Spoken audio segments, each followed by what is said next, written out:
Is it time for this golf pro to upgrade his mega expensive fitted driver? Gaz, how are you? I'm good, thanks, yeah. So this thing, you absolutely love this, don't you? You've had it in the bag for a while. It's a Stealth 2, and the only reason it's been banging well, because I had it fitted, I had it master fitted and built, and Yeah. you know, I've not been in a rush to upgrade it. So, I mean, I was never really a big fan of the Stealth 2, but you look at the specs you've got this in, so you've got it in that fade setting, you've got a different weight in the back as well, haven't you? Because it's kind of properly tuned to you, and then we've obviously got the loft sleeves set exactly for loft and lie angle as you want. Now, the Ventus TR shaft, that's like a massive upcharge, isn't it? Yeah, I think they're sort of like 300 standalone, aren't they? Yeah, so there's a lot of money in that, but I know you keep getting itchy feet. I know you've seen the new QI35, so we're going to test them out here in the golf course today and grab a couple of numbers on the range because I think that looks good, mate. I'm intrigued. Yeah. I'm intrigued to see if it will make a difference. You know, people say that technology doesn't always move on that quick, but let's see. But it's interesting because so if you look at the differences in tech here, if we grab yours out again and put them side by side, you can see that realistically the tech differences, we don't have that movable weight anymore for toe and heel, but we do have that kind of movable loft sleeve front and back. So we can put it, and I think having this in the core model is absolutely massive for TaylorMade, because at the moment we've got the lightweight in the front and the heavyweight in the back, but we can flip those around and make it a bit more of a low spin monster. Yeah, and I think, you know, if I were looking to change my driver, I probably would go more into the course. I think this is a great test, actually. Yeah, I think personally the LS is a fantastic looking driver, and that's the one I probably would go into because I just love the look of it, but I don't think it's for everyone. I also think TaylorMade have had a master stroke by putting this technology in the core model, but I also think that, like, if you put these down like side by side, actually the head styles are totally different. Yeah. TaylorMade have tried to actively make the core model more like the 10K version of the QI10, whereas you can see there that with the Stealth 2, it's just a little bit sleeker and a bit more thinner. Compact. That's appealing to me because obviously I'm striking more out of the toe over this last year than I were when I got this fitted. The max version I think might potentially help me. This isn't the max, this is the core, but yeah, I know what you're saying. Sorry. So do you want to just hit some with yours and we'll put that shaft in the QI35? Yeah. So I feel like the beauty with TaylorMade is you can get these kind of set to the perfect settings, and the shafts all fit throughout the generations as well, don't they? So we've got 6 balls, all exactly the same, but we're going to go maybe yellow with yours and white with... Yeah. Or yellow. White with yours, whichever you want to do, to be fair, but sorry. And then we've got a key, which is a Titleist key, so, but all the keys are the same to get them changed over. So you have hit this well. Generally, it's been a good driver for you, hasn't it? It has been a good driver. The only criticism is because we've done some testing with other drivers recently, haven't we? Yeah. And I seem to hit them better out the toe than this one. Yeah. I know you might think that's crazy and say, well, why don't you start hitting out of the middle? But well, this is an interesting one, Gaz, because how often should you go and have a checkup on your fit? Because you have been having lessons as well. You've been working very hard on your game, which is great to see. But obviously, it might just mean a tweak up in the setup.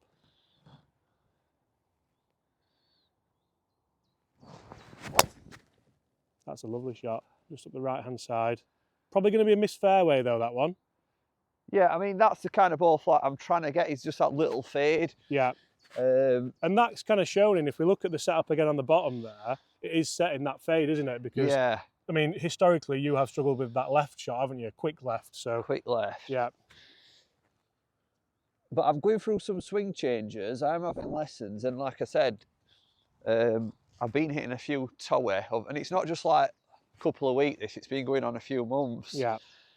And it's just annoying that I can pick up, you know, another driver like a core head and feel as though they miss it at the toe. I feel it sit at the toe, but it goes straighter than this one would. This goes a bit low and dippy.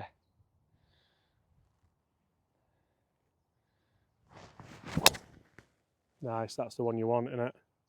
I mean, I'm hitting it pretty well today. I'm hitting them out of the middle, so this will be a good comparison.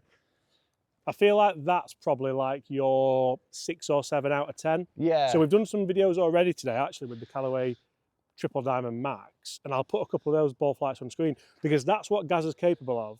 And I want to see you hit drives that you're capable of, especially when we're playing matches and stuff. Yeah. Because it makes it more enjoyable, doesn't it? Definitely.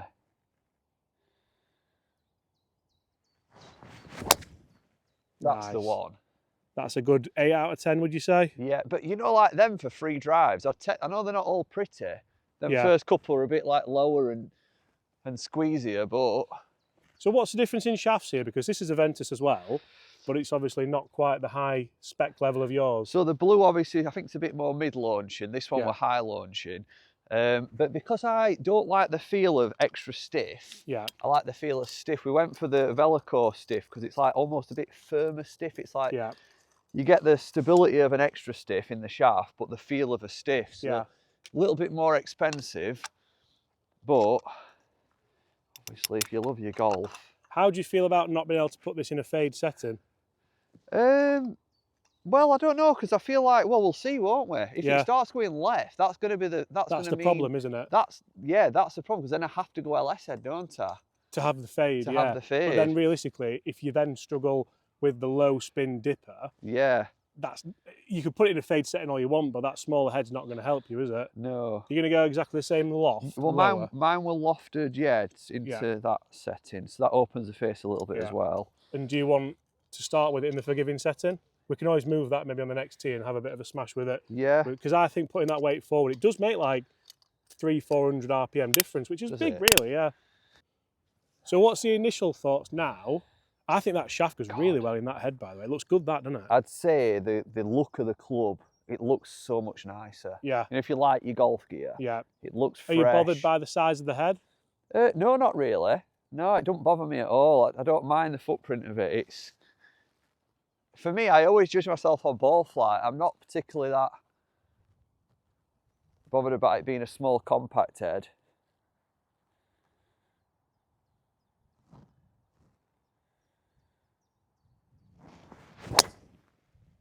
That's a really good ball flight. It's just started left on you. But the trajectory and launch of that has gone left in the trees. But what are your thoughts on that as initial shot? In terms of the launch and the sort of like ball flight, I would say it was better. It's just started left of the other ones. Yeah. And that could be potentially the worry, isn't it? It's like, I think we'll see on this next one, because there's no sort of toe weighting, can I get the ball starting on the right line? As long as it doesn't sort of draw or... I mean, if you aim up the middle of the fairway and hit that every time. Yeah, true.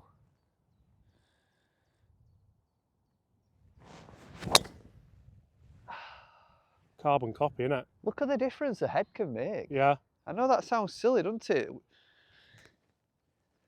But this is why fitting's so important, and this is why, like, I know golfers around the world that will just go and buy the new model every time. Yeah. And it's not, I mean, obviously you skipped with Stealth 2. What have you skipped? You've skipped... I've two just QI10 you've skipped? QI10, QI35, yeah. This has surprised me, this. I thought the core version, I thought it'd have just been easier to hit, but it's the direction it's starting that's the problem. I mean, in fairness, I bet distance is up there. Oh, yeah. That's the one, mate. That's better. That's the one where the cat's massively amongst the pigeons, because that's up there. That's a great shot. See, I almost think here, looking at those three shots, there's less movement on all of them. Yeah. I want to get down to that next tee and I want you just to button them down the middle and see what can happen there. Yeah, maybe it just took me a few drives. Maybe we don't hit my driving now, we focus on this one. And just see what you can do see down what I can there. do, Guys, yeah. we're going to jump on the range as well and just talk a few numbers throughout this video, so make sure you stay tuned if you want to see the numbers. I think numbers are important, but I don't think they're the be all and end all like a lot of people think. You have to be able to stand here and hit the shots, don't you? I think this is the best test you could do, is getting them out on a golf course. And, and just see visually where, especially holes like this, which are quite difficult driving holes, it kind of speaks volumes, doesn't it? Yeah. So you just said there, guys, it's about having that accountability, isn't it? It's about standing there, and if you are obviously playing these holes as well, knowing that, right, if I'm in the trees on the left, there's no point being 10 yards further up, which on a simulator, you just think, oh, it's gone 10 yards further. I think we know this a lot from testing. You know, you go and test on a driving range or a simulator, and then you take it on a course and it can be a bit different, can't it? Absolutely, yeah. Right, I'm interested to see where, oh, I tell you what, mate. So these are the two drives that Gaz has absolutely smashed. And you can see there that the Stealth 2 is actually further up there. Could that be because you know it's fitted and you know that you can kind of go after it more? At the end of the day, you know, when you get a fitting, guys, you know, you get your numbers optimised, don't you? Yeah. And I really want to put that weight low spin and see what it does. Yeah. Should we do that? Definitely. The other ones, by the way, front to back dispersion is really good because we've got one there and then the other ones are just there. Right, Gaz, so now let's look at putting that heavy weight in the front, just try and get that spin rate down a bit. And interestingly, so the setting it's on now, because a lot of people would say, well, when you got fitted, why on earth did you get a 10.5 and then put it lower? Yeah. But that does change the lie angle a little bit, doesn't it? Which is why you've done it. Yeah, so it opens the face a little bit, which obviously, you know, your better players or your players who miss it left like to see. And that was the idea, really. So I think we've got the right loft here. It's just whether or not I can sort of manage that ball flight and start it down the middle enough. Sorry, fucking fingers are cold. Interestingly, we did a test like this with Bobby just a few days ago because he's got a fitted QI10. And I thought, let's do this test with Rob. And actually, he, like a very similar thing, he was like, you know what, I'm hitting mine quite well. Yeah. So I wouldn't spend the money and change. But I think the brands don't necessarily bring all these clubs out year after year for people to change year after year. I think they bring them out for you to potentially change maybe 3-4 generations on. And obviously the idea is they market them and try and sell as many as they can, which is the same in any walk of life, in any business. But I'm really interested to see now changing these weights around to see what difference this makes. I think the one you smashed up the fairway, yeah, I think if we lower that spin a bit, it's absolutely massive. There's one thing I would say after, you know, even just hitting them few initial balls, like having looking down at this head and the refresh, you know, like obviously it's a lot more refreshed, it's a lot newer looking. Yeah. It's appealing to me a lot more than my own driver. So you've got me sort of like, you've opened that door up now. Yeah. I think actually when people do buy new golf clubs, yes, it's about having the performance. Yes, it's about trying to play better golf and maybe lower your scores and lower your handicap. To be honest, a lot of it's about just having something nice, new and shiny. Yeah, 100%. I mean, if it's your hobby and you want to spend money on something new that's going to get you out there enjoying your golf more, then that's absolutely fine as well, isn't it? It sounds bad and I shouldn't say it, but I feel like my Stealth 2 doesn't look very good anymore, you know, because I've obviously But yeah, that is what it is, isn't it? Can we address that you're using yellow golf balls? It was just to split the two up. Yeah. I always keep a few yellow in there for these comparisons. Right, come on then. So your line here is pretty much that little tree, isn't it? Yeah.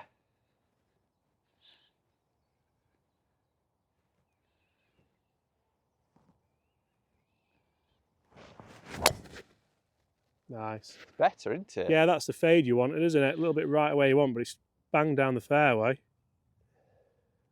Great shot. It feels like hotter off the face almost than mine. Well, so the differences in tech here, obviously, we've got that upgraded carbon face, so now that's like a 10 times carbon.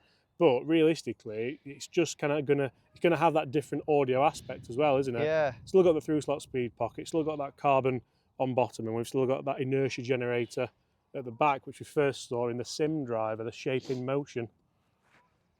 Just booted the camera then, sorry about that.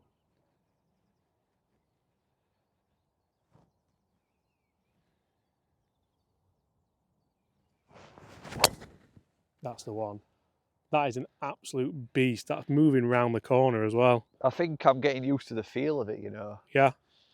So the next hole is going to be really interesting because the next hole is a really difficult driving hole, and I know it is for you as well because there's that big lake on the left. Let's just go down there. Let's hit one with each driver. I was just about to say that. I want to put my head to head now. I've had a warm up with this. Yeah. And I think that's as optimised as we can get it into. Yeah, I think so now. I think that having that weight forward massively helps you. Right, so difficult driving hole, water up the left. Are you going to go with that first because it's in there and then put it back in your settings? So 340. We're on the forward tee, doing a bit of work on the main tee. Tough hole this, bunkers up there, lake on the left. Are you confident? What, with this one? Yeah. Well, I mean, with footprint ahead, yeah, it gives me a lot of confidence. My only thing here is I want to set that ball off a little bit left here. And that's because of what you're working on? Because that's what I've been doing, and I'm like, with this one, do I need to do that? Do I need to just aim straight? I really don't think you do. I think not having that weight in the fade setting, it's not going to make a huge difference, but it's going to make a little bit of difference, isn't it? Well, I'm going to aim straight then. I'm going to aim over that middle bunker. I don't know if you're just trying to overcomplicate that in your head, you know. What, aiming left? Yeah. Because looking how straight this ball flight's generally gone for you. I think if I were to aim straight with my own driver, though, I'd definitely miss that right then. Like, I've got to start my own driver left. But let's see, I'm going to aim straight with this one.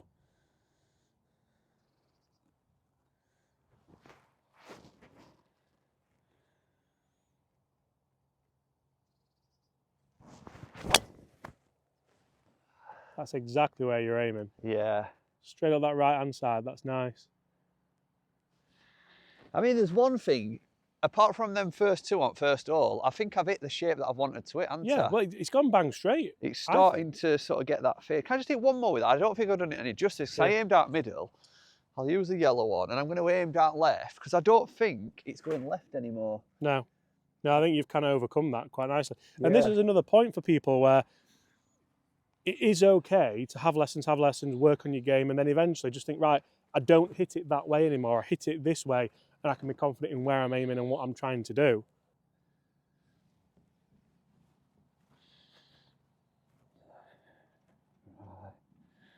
Fully committed.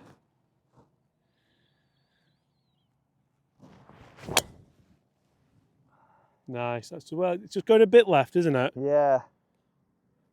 I don't know, mate. Maybe it's just a case of having that fade setting really does kind of suit you. Yeah. Guys, thank you very much for your time. How would you conclude Stealth 2 QI35? Are you going to be chopping and changing? Well, I'd definitely say it's not been a waste of my time. Yeah. It's been great to get out here and test, you know, obviously at core head, but I would conclude by saying I certainly need the fade and draw bias weighting. I think maybe the LS one would be one to look at just by sticking a heavier weight up in that toe. But thank you very much for your time, guys. If you enjoyed it, make sure you smash that subscribe and go and check out Gaz's channel because he's flying at the moment doing some really, really fun content. So go and find that. And apart from that, I'll see you all at exactly the same time tomorrow. Goodbye.